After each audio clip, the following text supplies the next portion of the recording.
This C10 was sent to the scrapyard 7 years ago. In this episode, I'm gonna get it back on its feet, show you all the details, and tell you how you might be able to own it. Yeah, that's not happening.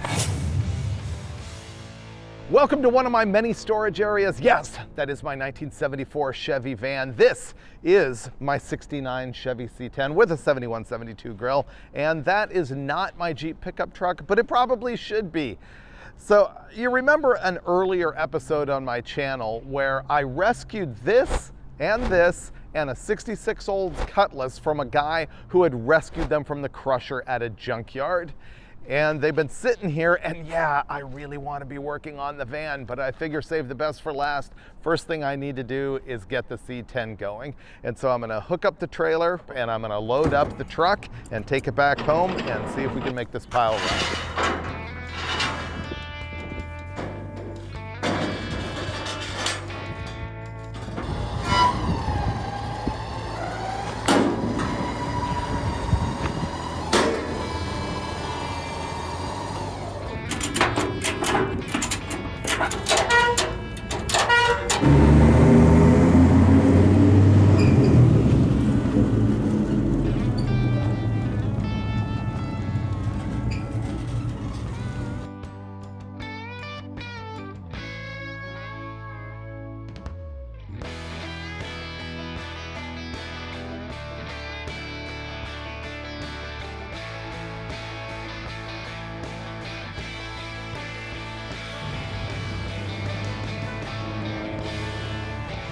Made it home. Once I got here, I had to clear 3 cars out of the driveway. I moved the C20 and the Cherokee and the 72 Roadrunner. It's now unusually clear. My plan here is to use the winch on my Scrambler to haul the garbage truck all the way up the driveway. The Scrambler hasn't run in a long time. The reason I want it running is because the battery's probably dead. I need the battery charging so that the winch will operate properly. Small plane. Oh. The hooks to this thing are hidden under here. If you've never seen this Jeep, or if you've seen it a lot, it is a Jeep Scrambler that has a Army M38A1 front clip on it, and it's shortened in the back. It's currently on 42s. It has Dana 60s, 717 gears, small block Chevy NV4500 trans, all the good stuff. 4-to-1 transfer case, and now a jump pack. I'm wiggling it to sort of get the corrosion off. Please start. Ah. Won't even crank with the jump pack. There it goes. Don't slow down. Start. Start. Oh, it's slowing down. No! Come on, gas! Okay. I might have to start fluid it. Ah, bummer. Usually it picks up gas right away. Little squirt of ether.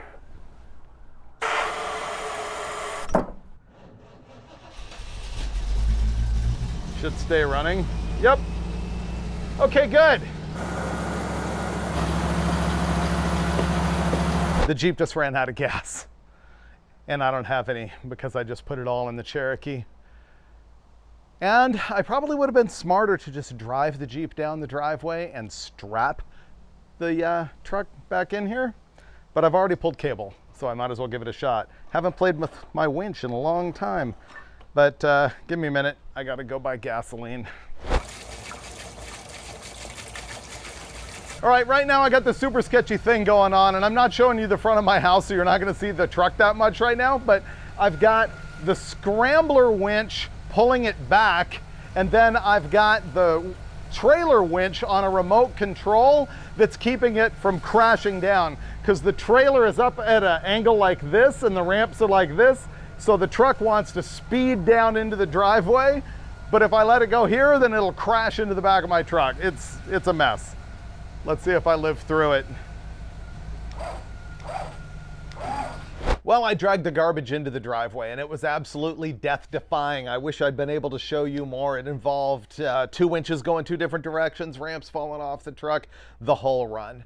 Anyway, it's in here, it's safe. Let me give you a little bit more background on the truck. This came from an earlier episode where I was able to take a let's see, 66 Cutlass, and that 74 van that you saw at the top of the show, and also this truck from a guy who had rescued them from the junkyard. Now, I looked at the paperwork on this thing. It hasn't been registered since 2017, and it was turned into the junkyard almost exactly 7 years ago in 2018. And the question you have to ask yourself is, why did it go to the yard? Is the engine junk? Is the transmission garbage? Is the rear end worn out? Or is it just one of those deals where someone passed away and their kids didn't know what to do with their truck and they handed it into the yard? I have no idea, and that's what I'm gonna find out here. Now, Mason and I did spend some time working on this thing down there in the parking lot where you saw me pick this up from. We fooled around and we made a starter jumper wire, and the thing didn't crank. So what Mason's doing is smashing the starter with a hammer. Sometimes if they've been sitting a long time, they'll get stuck. I'm not sure what that is. Armature or something, or is it the Bendix that's stuck? Probably the Bendix. So you would hear it, I think. Yeah, I'm holding power to the starter. He's hitting it and nothing's happening. We fed the Quadrajet with an electric fuel pump, and it just sprayed varnishy gas everywhere out of the Quadrajet that's on this.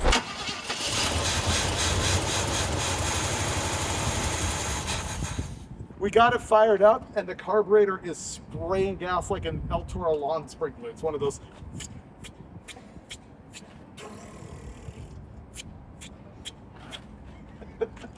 And of course, I also managed to kill one of those little electric fuel pumps. With the venerable click-clack.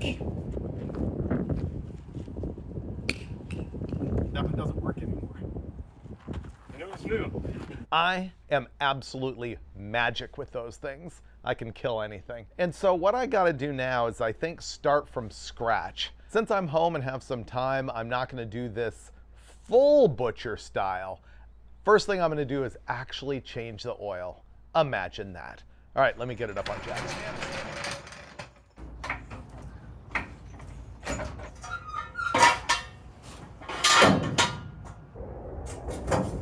It's always a moment when you get a new vehicle and you crawl underneath it for the very first time. And this one's a sconge pit. It has a coolant leak up at the front of the engine, and the power steering box, why wouldn't that leak? It is pretty grimy all over the suspension, and the trans pan here is probably leaking, and it's got fluid absolutely everywhere. On the good side, I looked around underneath, and it does not have a lot of rust at all. Actually, there's a hole on both sides, and of course the rockers have some pinholes in them because they always do on these trucks. It came with new sheet metal though, and in the back it has an exhaust system. It's true duals. I just noticed it's almost pinched completely shut right here. That's great. It's also falling off that manifold right there. That's awesome. Just discovered that. Oh, that one too. And it just got rust in my eye. This is great. You'll see the mufflers in the back are vertical, and that's because this thing does have the truck arm rear suspension with coil springs because it's a half-ton. The rear axle in it is a truck 12-bolt. So that's sort of my analysis so far. I'm gonna wipe some things off and then get to changing oil and apparently tightening up an exhaust system. Ugh. I hate having to deal with exhaust systems on this garbage that I buy because they've gotten so expensive. Have you gone to a muffler shop lately? It is bucks. Okay.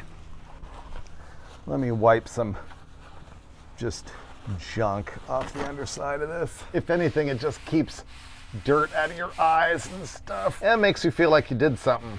Oh, the engine in this thing is obviously a small block Chevy. The badges on the fenders, if those are original, say that it is a 350. We'll see if that's actually what this is. And that is a Turbo 400 automatic transmission.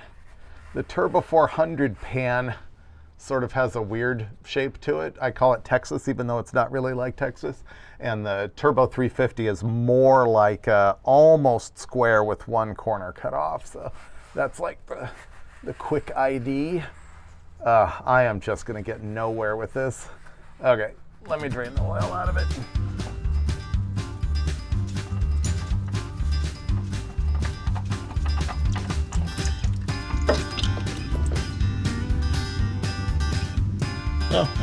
It had a magnet and there's nothing on the magnet.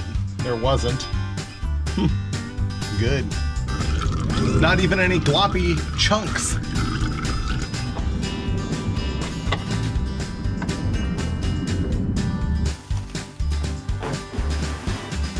Well, you can hear the gardening has begun. It's one of the risks of, you know, this high quality production studio.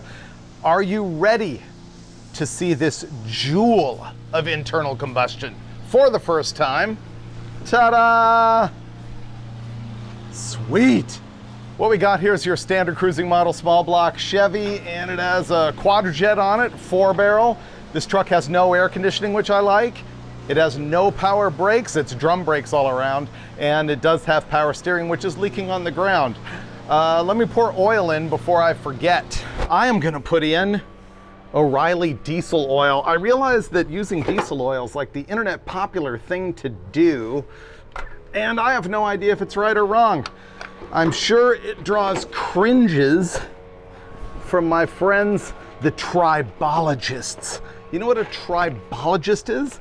It's someone who studies tribology, which is the study of friction and lubricants and such. So we're talking like Bill at Driven Oil, Lake Speed, who you can see on Instagram giving all sorts of interesting stuff. He's also got YouTube videos. Those guys know what they're talking about. Whereas I'm just pouring in whatever cheap oil I had sitting around, because if this garbage runs, it's probably gonna need a couple of oil flushes in order to be somewhat good. Did I put in the drain plug? I knew I put in the drain plug. I just did that for drama. Now I'm gonna pull all the spark plugs out and find out if any of them have any mechanical damage or if they're covered in oil, and I realize I should have done that before I wasted the money on all that oil and a brand new filter, because if I pull out these plugs and there's clear disaster going on, maybe I didn't need to lubricate it. All right, let me pull them out. The spark plug wires still seem soft, so this might be good. That one came out easy. Spark plug wire. Number one. Yucky. All right, let's keep going. Well, the spark plugs were just negative Nancy's. I mean, no good news at all.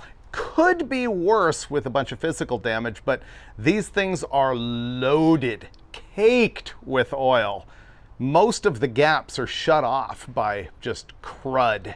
So that's not good. I would estimate that this engine is going to be a smoker, and that's not good for you. I think the next thing I'm gonna do is try and make it crank so that I can build some oil pressure in it. Look what I just found.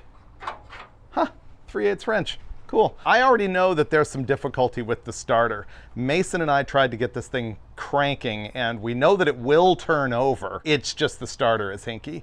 And I'm also thinking, I don't really need to spray any lube in these cylinders, because judging by those plugs, they're well lubricated as is, and I know it already turns over. So let's mess around with the starter next. Okay, I know how this is gonna end, but let's give it a shot. I like to take my ring off around electric stuff, but my finger's too fat from the heat and humidity. That negative battery connection's pretty lousy. Here's the jumper wire that Mason and I made a while back. Ready? Stupid garbage.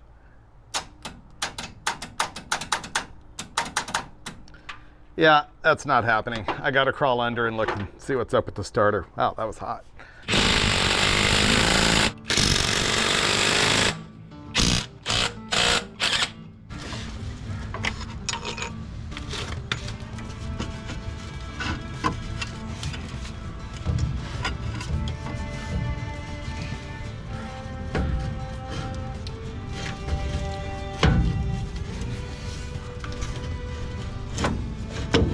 I'm gonna give the starter the old jumper cable test. I've got the jumper cables attached to the battery on the other end.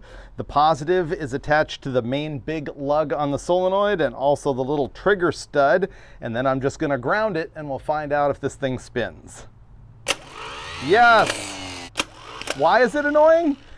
Because it won't do it in the car. Mason and I already battled this for like, I don't know, 2 hours one day. I'm tempted to just get another one, even though I hate that because I don't want to spend money, and this thing seems to work. So frustrating. It's probably a gear lash problem, but I also, in that 2 hours that we spent, dealt with a bunch of shims, messed around, never could get it to work. Whoa, look, I found a new one. I had this in stock, which is really strange because it is the cross bolt kind instead of the straight bolt kind. This is pretty cool. Now, this starter works, so I don't know if I'm accomplishing anything, but I'm gonna change it just because. I'm also gonna go under there and scrape off the mounting pad on the block to make sure it's got a good ground. I've got to move the cables over, and then bam, I hope this works. Okay, I have the mounting surface all cleaned up, and I have my new starter. I also cleaned up all of the connections, the electrical connections. So let's see what we can do.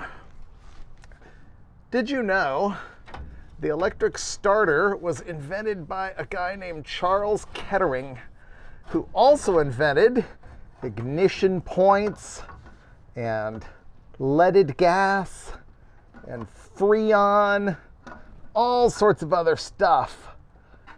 He was one of the founders of Delco, which meant Dayton Engineering Laboratories Company, which of course became part of AC Delco. Of course, the AC was for Albert Champion. Long story. And of course, Kettering University, GM's school, is named for Charles Kettering. What are the odds this actually works? Slim? Okay, this wire is ramrodded into the exhaust, so I will be taking it back out and fixing that. Okay, this cable needs to stick up to avoid hitting the exhaust pipe.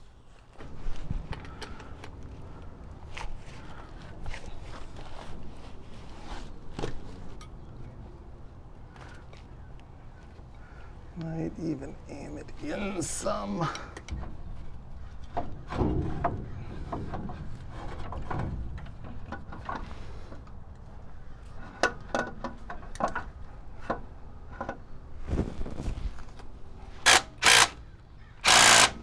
All right, if that works, we'll see if we need shims. I'm gonna go feed the wires up and we'll give this a shot. Okay, now I've got neighbors jackhammering next door, but that's not gonna slow me down. I changed the negative battery terminal. Unfortunately, I changed it to red because it grabs better. So it looks stupid, but I also cleaned up all the connections, put that new cable on, cleaned up the part of the block that touches the starter for a better ground. We're gonna find out if this thing will crank. Yes! Win! Some of these cylinders even have compression. They're blowing at me. Yes, 1, 2, 3. These 4 blow at me. Awesome. I'm gonna put spark plugs in it and see if it runs. Oh, man, what a relief. Sometimes being a parts changer pays off. Okay, spark plugs going in, and yes, I have auto lights. I know people often complain to me, you can't put auto lights in a Chevy. That's a Ford spark plug. Which is kind of weird. I got them because they were the dirt cheapest. That was my program. Here's kind of the deal on that. Autolite is actually a company that has been around since the very early 1900s. And Ford bought the name for some of the products that they made in 1961. And then they got involved in a lawsuit with some other company who was part owner of it or something. And in '73, they had to sell the name, and that's when Motorcraft came to be. And Prestolite is sort of all mixed up in there too, because I think that there was some business dealings earlier than the Ford deal with Prestolite and Autolite. It's a complex tangle of business dealings in the aftermarket in the early days. Lots and lots of crossover before people kind of figured out what the automotive industry was going to be. There was a lot of dealings back and forth with Ford and GM and all that stuff. Spark plugs going in. And I've probably forgotten which spark plug wire goes on which, but fortunately I have my lucky shirt that says 184366572, which you can buy from my store. The link is in the description. That's my new jingle.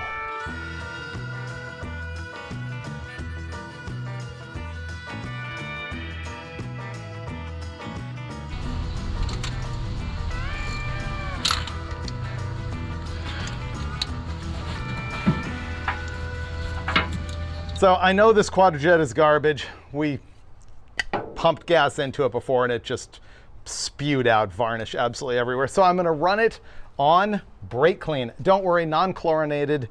It's not gonna make phosgene gas and kill me. And it is the flammable kind. Ugh, this carburetor is sticky. Ugh, secondaries won't even shut. Let's see. Let's see if that does anything. Cranking.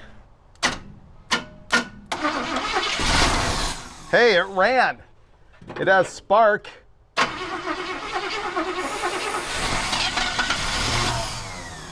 It's gonna run. What should I do about the carburetor? Oh man, it's so stuck.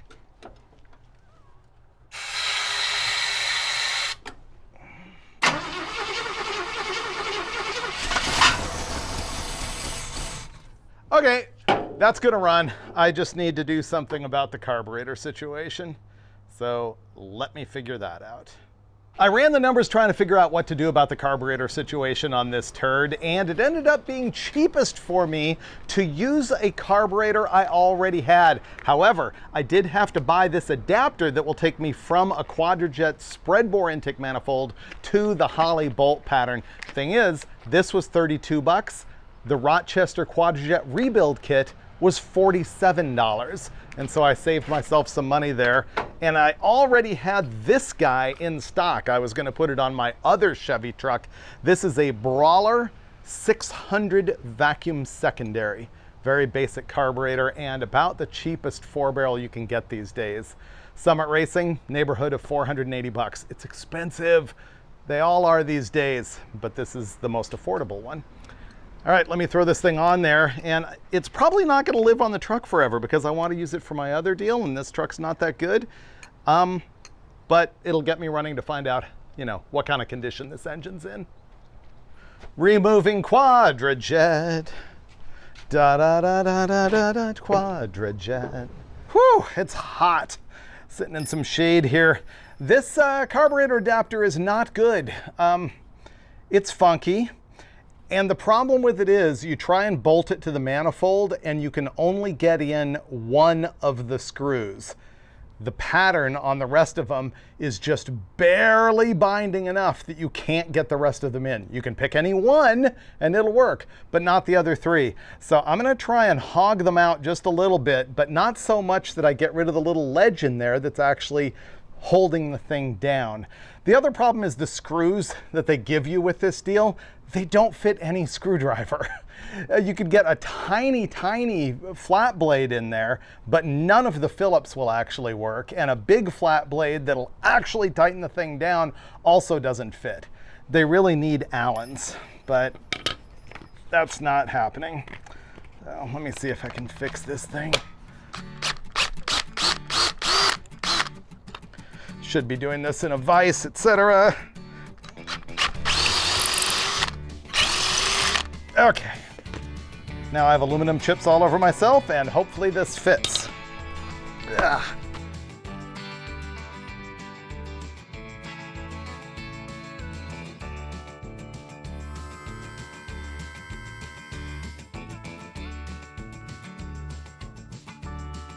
All right, I got that adapter on there, but I would say if you're gonna use that Spectre brand adapter from a Q-Jet to a Holley, I would be prepared to drill it oversized so that it fits, cut out 2 of the holes on the gasket so that those bolts line up, and then also I would recommend getting some Allen socket head screws instead of the screws that they provide so that you can actually cinch the thing down. I didn't do that. Hopefully I don't have a vacuum leak.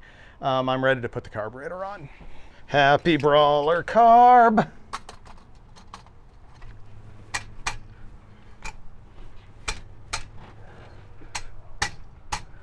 Studs are a little bit not straight too.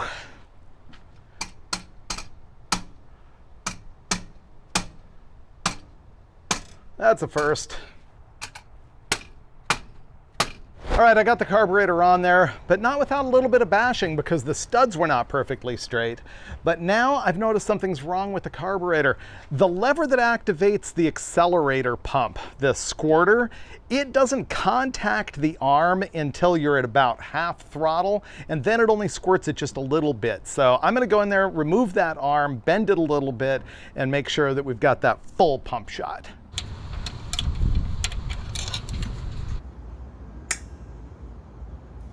All right, fixing that linkage was completely painless, and now the last thing I need to do before I can fire this up is run a fuel line from the stock hard line into the carburetor, which is going to be a tiny bit of a challenge because the hard line's 3/8, the carburetor's 5/16, so I'm going to have to double hose clamp it or something.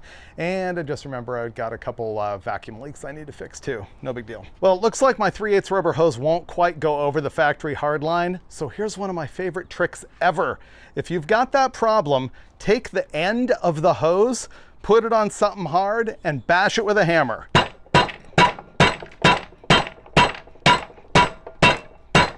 So what that does is you can feel it. It actually heats up the end of the hose and softens it up. And if I go hurry, it'll slide right over that hard line.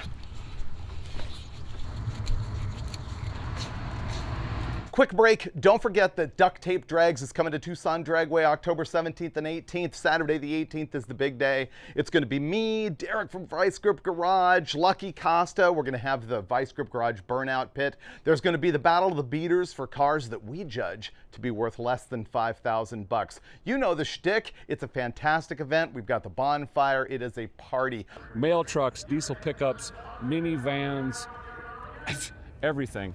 Where else are you going to get that? Nowhere but Duct Tape Drags. We've sold out all the race spots, but you can still show up as a camper or spectator or burnout participant. See DUCTTapeDrags.com. The link is in my description. See you in Tucson, October 18th. Ah, the power of having two pieces of garbage in your driveway. Remember my 1974 Jeep Cherokee? The last time you saw that in an episode, it was giving me fits as far as the fuel system goes. And of course, I resorted to the gas can on the front of the vehicle. Why would you not? It's a classic. Now that was about 2 months ago, so of course I haven't changed it since then. And therefore, this thing is going to serve as the fuel source for my C10. Watch this. Boom. Nice. All right, I do have the mechanical fuel pump hooked up with this. It is going through a filter. It is hooked up to the carburetor. So I can crank it a little bit now and get some fuel into the carb. And then my plan is to start it up. First, let's crank it, see if we can get some fuel in these bowls.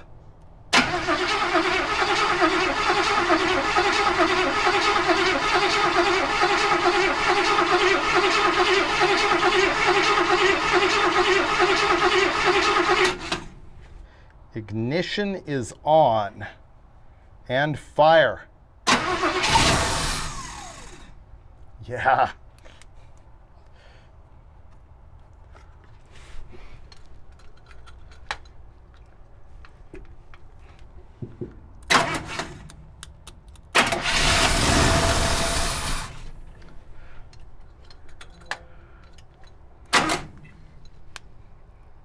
Come on.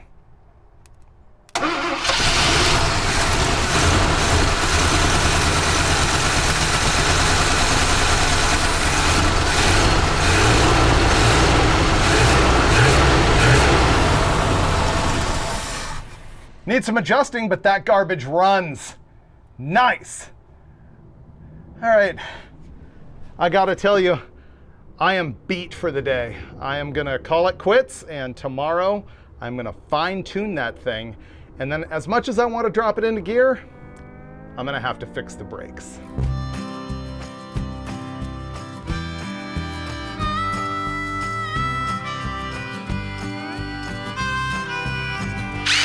Good morning. My job today is to make this garbage run as well as it possibly can.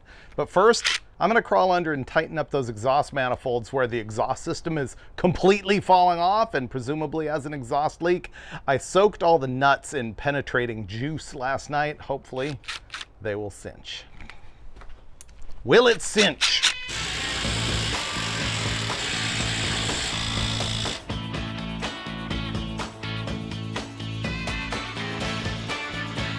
All right, now I need to make it run as good as it can run. I'm gonna fiddle with the carburetor just a little bit, then fire it up. I think it needs to warm up. I'll hold the choke closed for a while, and we'll see what we can do with this turd.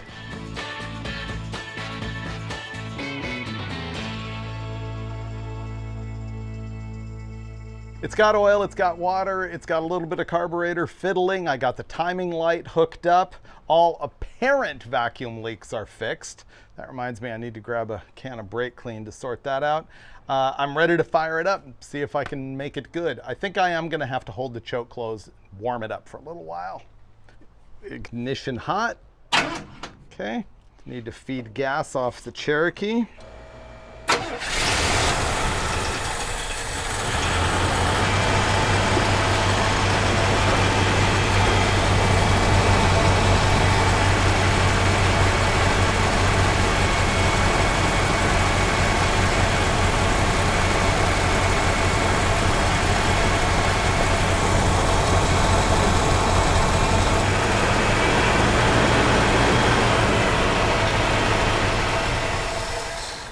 That has a vacuum leak, definitely, because I have to make it run really rich with the choke in order to keep it running. As soon as I let that go, it dies. So we need to figure that out. And I can't see the timing mark. Smoking a little.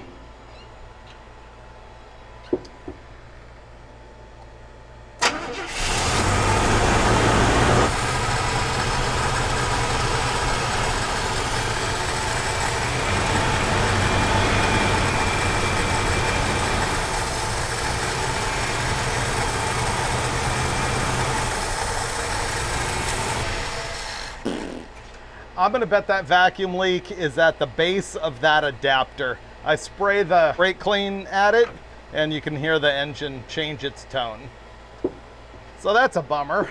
Other than that, it's just smoke coming off the manifolds and other stuff that hasn't been hot in 7 or 8 years. Smoking quite a bit. I didn't look. I think it might be smoking out the back too.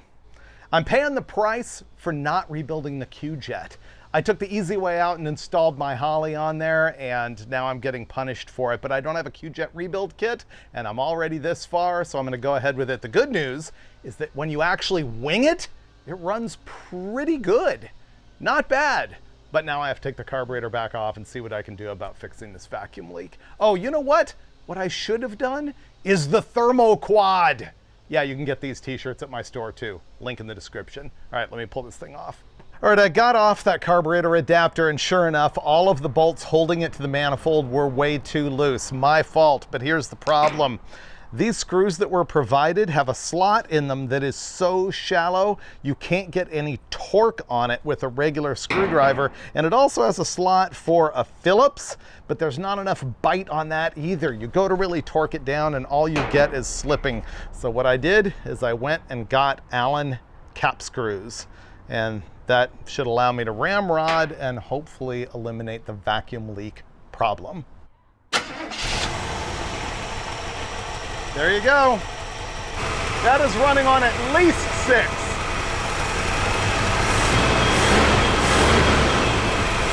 Yeah, not smooth, but it runs. And you know what's weird? It doesn't smoke either. It probably will under acceleration and stuff. I have not looked at the timing yet. I gotta mark the line. Can't really see it. All right, I can be happier, but it's okay. Kind of as expected for the junkyard. It's drivable if I hooked up linkage and stuff. Unfortunately, I don't know if the transmission works, and I do know that it has no brakes, but that's a job for tomorrow. Bye-bye.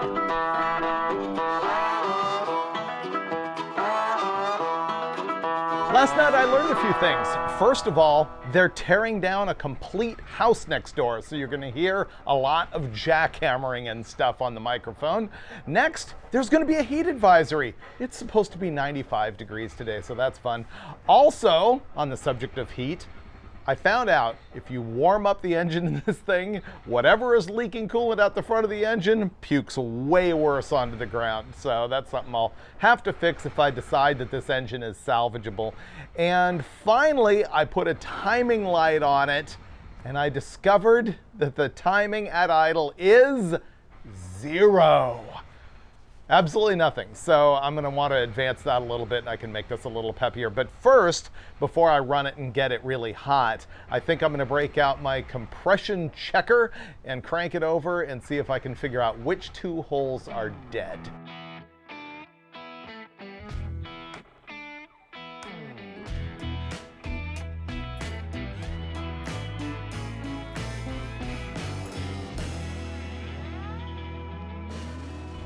Here's what we learned about the cranking compression. Let's see, 160, 155, 160. That's exactly where we would expect to be for this particular engine. But number 7, 105. That one's not stoked to be here. 120, that's a little bit better. 155, 175. That one's bringing something. And then 160. So what did we just learn here?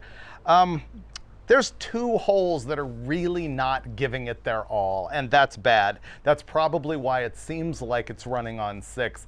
And the other thing that I've sort of derived here is because there's spark plugs that are oily that are outside of those 2 dead cylinders, I think probably the oil is coming down out of the valve guides rather than up from the piston rings, maybe a broken ring or something wrong with the piston or something like that, which means all of these are fouling out and bad, but they're getting away with the compression. Now, there is a way to go through and listen up through the intake and listen through the exhaust and figure out where the compression is leaking out of. I'm not bothering with that because I'm not fixing it. If there's anything that's going to happen here, I would swap the engine entirely, but just not sure if I'm going to do that yet. I need to run through the rest of the truck and just decide sort of the lay of the land, what's wrong with it, what I like about it, what I hate about it. It was never really meant to be a keeper, but I want to make the best of it. So what I'm going to do is probably brake clean the spark plugs, throw them back in the holes, check for continuity on all the spark plug wires to make sure that they're all firing. And then that's probably it for the engine. Oh no, I still have to advance the ignition timing, and that is going to help just a little bit on the snappiness. Okay, 95 degrees, let's get at it. I threw the plugs back in and then went for the ignition timing and actually got it pretty much ideal. 14 degrees initial, swinging all the way up to 36 degrees total ignition timing. And then I listened to the valve covers with a stick. You know how you can take an extension and press it up against the valve cover and then also press it against your ear and you can hear any click-clack from a flat cam or something? This doesn't seem to have any of those problems. The ticking that you hear is actually from the exhaust. And finally, I put my ohm meter on all the spark plug wires and made sure they had continuity.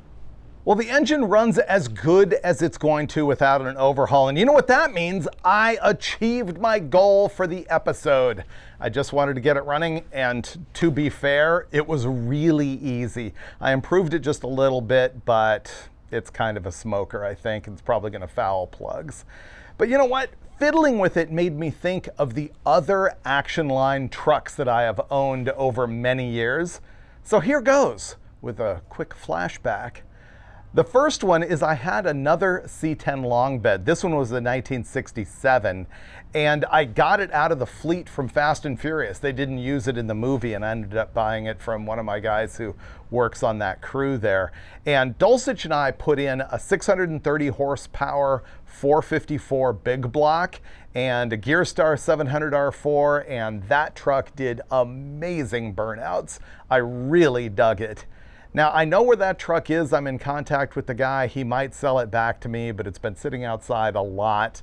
I don't know if I can go back. We'll see. Another 67 that I had was also a C10, and it was the one from the Hot Rod Garage Show. It started out as a long bed. They converted it to a short bed, and this is how I got it. You can see in this photo, it's got a black bed on it, some ugly old school billet wheels. But then on episodes of Roadkill Garage, Steve Dulcich painted the bed, got a really good match. We also painted the back of the cab, gave it a really cool stance, gave it some Astro Supremes. I thought it looked really neat. We put a blower on it in a later episode. That was a really bad idea. It did not work with the bone stock engine that was in it. But that was probably the coolest looking one that I've had. As for 1968s, I've only had a carryall. This orange one was beat, but way back then it was dirt cheap. It had an inline 6 in it. I really dug it, but it was one of those vehicles that I just bought and hung on to for a little while and then sold at a loss. It's kind of what I do. Of course, right now I own a 1969 C20 that you saw in an episode where I did a great road trip, and that one's still in not daily use but weekly use around here. As for 1970s, I bought this yellow thing from a neighbor down the street. He had an Alaskan camper on it. It's cool. It is a K20 with a utility bed, and it had that camper on it. It was a small block and an automatic, and obviously somebody had painted it all yellow, including the grille. I didn't dig that, but look at the interior. This thing was in great shape. Here's another 1970. This was a cab only. It came from Wanamaker Rents in town, which was one of those old school family-owned industrial kind of rental places. The cab was in good shape, but the business I was with went out of business and I ended up selling that one before ever doing anything with it. I haven't had any 1971s, but I've had a couple of 1972s. One of them was this teal carryall, and I ended up pulling the 350 out of it and installing a GM HT383 crate engine that I had hopped up a little bit, and I cruised that thing everywhere. It actually really was a great driver. And another 72 was this K10 long bed, mustard colored. Another very clean truck, man. You used to be able to pick these things up cheap, and it's just not the case anymore. Anyway, all of those trucks have sort of inspired me on this one. I don't know what I'm gonna do with it, but I did decide that instead of just getting the engine running, which was my goal, that I kind of want to find out if the transmission will go in gear, and to do that it needs brakes. So last night I went and got a new master cylinder for $100. Remember when they used to be $39? What happened to that? Anyway, easiest swap ever. Bench bled the thing, slammed it on the truck, filled it with fluid, and I'm hoping that it's self-bled just enough that it'll actually drag the brakes and stop it so that I can drop it in gear and see if the transmission works. So let's do that. Okay, ready for this? That's free travel. Ooh, it has pedal. Oh, it actually does. Oh, that means one of two things. Either one of the rubber hoses is completely clogged up and it's not moving fluid, and that's why. Or it actually kind of self-bled. Will it pump up? It doesn't really get much better. I'm pressing hard. This thing might stop. Wow. Let me put it on the ground. We'll give it a shot.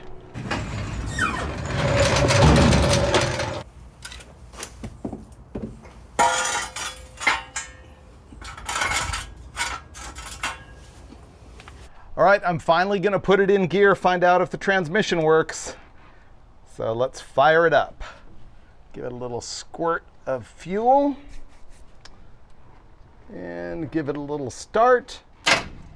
Oh, it's only gonna run for as long as I have gas in the bowls, so I better hurry.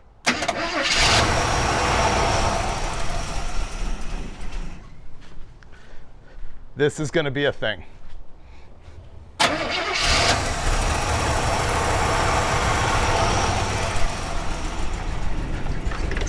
All right, I gotta do this before it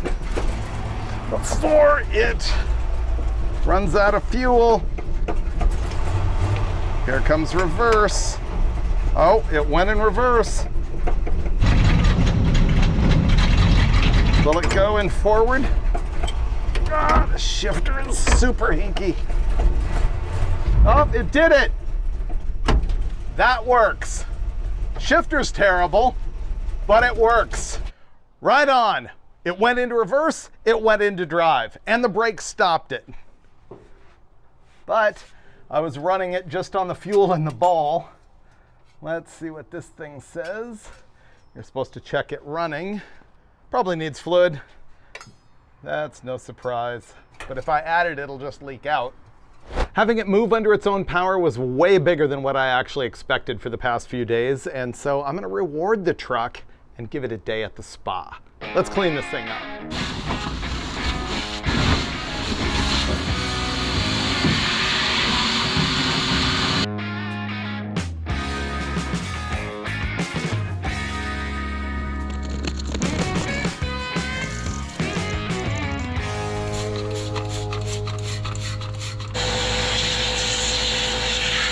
I pressure washed the engine. It didn't do a whole lot, but it's a little bit less grimy for the next time it gets worked on. Word to the wise, super clean will etch your brand new Brawler carburetor. The aluminum just like that. It's all dull and blech. So that'll probably stay on the truck now. I'm gonna slam the hood and keep going. Or set it down gently. I am Comet washing this thing, or should I say Ajax washing. Yep, I have decided that Ajax is better in situations where you don't mind that it's much more aggressive. I definitely have found that, and so I am hitting this with Ajax. It's not doing much, but I'm just trying to get the flake off of it, some of the dry stuff. I will tell you, if you rub hard enough, you can get some of these black spray paint spots off of this thing. I'm not going to do that because that would be a many-year process to make that happen, but hopefully I buff it up and make it just a little bit better. Wow, aggressive. It's almost like sanding over here. It's leaving sanding marks in it. Of course, there's probably already some sanding marks in it. Oh, it does look to me, by the way, this truck has been painted. You can tell that it's got the outer layer sort of flaking off. It might even be a really old clear coat. And underneath it is a brighter green, the same color that you see in the interior. So yeah, the whole thing has been painted, and then somebody went back and sprayed it all with a black spray can, and then someone came through and spray painted some gray primer on top of that on the hood and left front fender, and a little bit here and there and here and there. Weird. So yeah, you can call it patina. I call it not that good, but let's make it better.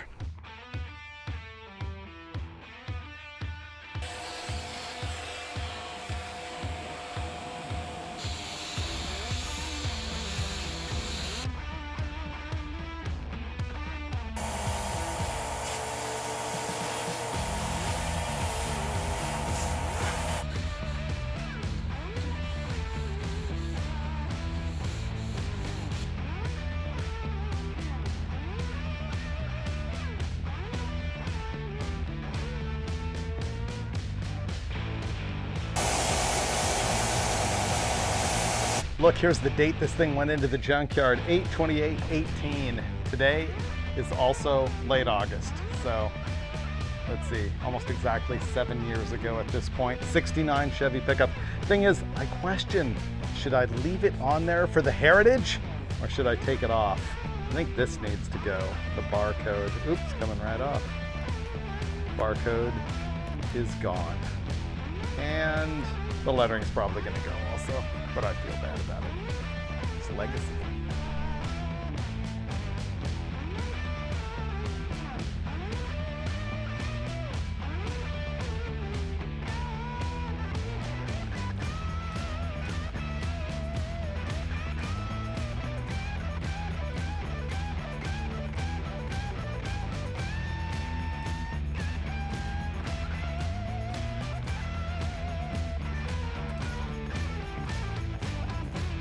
Well, that's about as spiffed up as this truck is gonna get. Let me tell you the story. I went to drive it last night and I succeeded, but here's what went down. First of all, the left front brake drum was kind of locked up, so I had to go fight through that, get some pry bars, try and get the drum off. It wouldn't rotate so that I could back off the shoes. A chunk of brake shoe had broken off and wedged itself inside the drum, so it didn't want to turn. So I fixed that. But then the brakes work, actually kind of okay. But I took it for a quick drive and I went to a location and I drove it around and I shot a bunch of stuff and I showed everybody the condition of the truck, and then I got thrown out of the lot. lot and told that if I used any of the video that they would come after me because apparently I was on private property. So I actually thanked them for being polite, apologized, and left. But I can't use any of that footage and I have to get out of town. So what you're gonna get now is me sitting here telling you the condition of this truck and showing you a bunch of footage that I've shot so that you sort of get the idea, because I am going to put it up for sale right now to one of you. So what I want you to do is go in the comments now, knowing what you know about the truck, and make a comment about what you think it's worth. I want you to do that now, because what happens is I always give a price on a truck or on a vehicle that's for sale, and then everyone comes in with their smart comments about whether it's way too high or too low. Well, place your guess now and then come back later and revise your comment, or comment to your comment once you know how much I'm actually offering it for. Let's start with the engine. Not that good. It does run and drive. I have driven worse cross country, maybe not cross country, but at least a couple of states. But it does have a couple of soft holes, so I don't know if you would trust it too much. The oil on the spark plug says that this thing is not going to make it very far for very long. If you want to change a bunch of plugs and a bunch of oil, you could probably drive it as far as you wanted to. The transmission shifts at least till second gear. I didn't get it past that, but that doesn't mean that that doesn't work. And the brakes are okay, but I would say they all need to be gone through. And you add all of that up, and what it sort of delivers is the fact that this thing yard drives. You can drive it on and off a trailer, you could drive it on a ranch forever, you could drive the thing short distances in town, but I'm not guaranteeing that it'll do more than that because I haven't done more than that. I did rig a gas can in the bed for fuel because the gas tank that's in the cab is all full of varnishy gas, so that needs to be dealt with. All right, so that's drivetrain. As far as the body goes, I showed you underneath this thing at the start of the episode. It is remarkably dry. I would say that it's actually a really good SoCal truck. Now, it does have some rust in the typical places in the corners of the interior here. However, the actual door sill is way more solid than I would normally expect. There is some rust through on this rocker panel right here, but it's kind of okay. If it was my truck, I would just leave it alone. However, the truck does come with a patch panel for the floor over there and also 2 brand new rockers. So keep that in mind. Those will go along with the truck. As far as the rest of the interior here, you can see the floors are actually in really good shape, all original paint. It's a bummer in the center of the dash that somebody has hacked out the radio opening pretty badly. So we do have that problem going on, but otherwise it's kind of pretty good. I've seen worse. The truck does come with more interior stuff. You're gonna get OE cleaned up seat frames, top and bottom, and brand new foams and brand new seat covering. It's the type that has the embossing in it like this door panel does, but for some reason it's brown or tan instead of black like the door panels. So those will come with the truck. I said I was going to tell you about the body, then derailed into the interior. The body is a lot straighter than it appears to be, given the fact that it's got all of this splotchy paint all over it. In the back of the bed on both sides, there are just a little bit of concave spots. There's nothing that's smashed really bad on this thing at all. The condition of the bed floor and the wheel wells is amazing.